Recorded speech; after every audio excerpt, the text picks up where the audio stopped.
রাষ্ট্রপতি আব্দুল হামিদ খানের জন্য। আর আমি যখন নিউজটা করছি ঠিক আনুমানিক ঘন্টাখানেক আগে প্রধান উপদেষ্টার বাসভবনের সামনে অবস্থান নিয়েছে হাসনাত আব্দুল্লাহ। এর পাশাপাশি বঙ্গভবনের সামনেও সেনা সদস্যদের উপস্থিতি বৃদ্ধি করা হয়েছে, নিরাপত্তা জোরদার করা হয়েছে। আপনি ইতিমধ্যে জানেন যে সাবেক রাষ্ট্রপতি আব্দুল হামিদ খান তিনি তার ছেলে এবং শ্যালক গতকালকে ভোরবেলায় সম্ভবত বাংলাদেশ ছেড়ে তিনি অন্য কোনো দেশে চলে গিয়েছেন। এখন তাকে নাকি হান্নান মাসুদের পোস্ট বা আরো বিভিন্ন সমন্বয়কদের পোস্ট থেকে আমরা দেখছি যে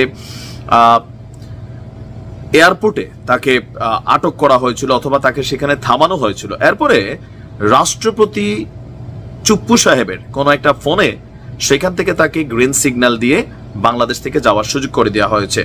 এ নিয়ে আবার স্বরাষ্ট্র উপদেষ্টা বলছেন যে যারা এই ঘটনার সাথে জড়িত তাদের বিচার হবে। 3 জনের বিরুদ্ধে অলরেডি অ্যাকশন হয়েছে।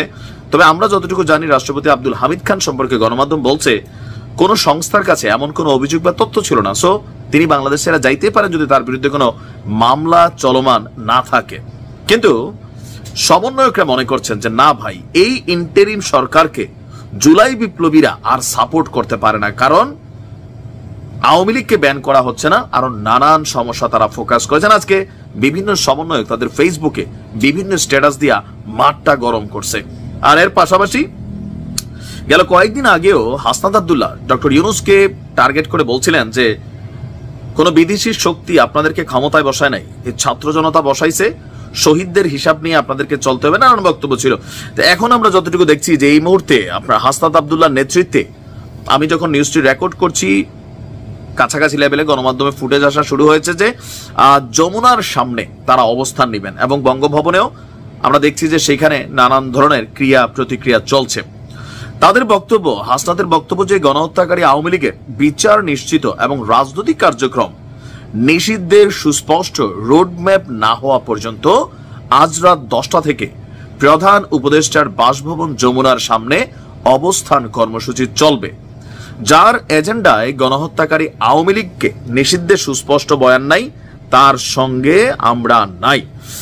এর আগেও 7ই মে রাত 3টা 5 মিনিটে থাই এয়ারওয়েজের একটি ফ্লাইটে সাবেক রাষ্ট্রপতি আব্দুল হামিদের দেশ ত্যাগের ইস্যুতে মাঠে নতুন করে আবার এই আওয়ামী লীগ নিষিদ্ধের কর্মসূচিকে বাস্তবায়ন করার জন্য নানাবিধ প্রক্রিয়া তারা চালু করবে বা সরকারের উপর চাপ প্রয়োগ করবে।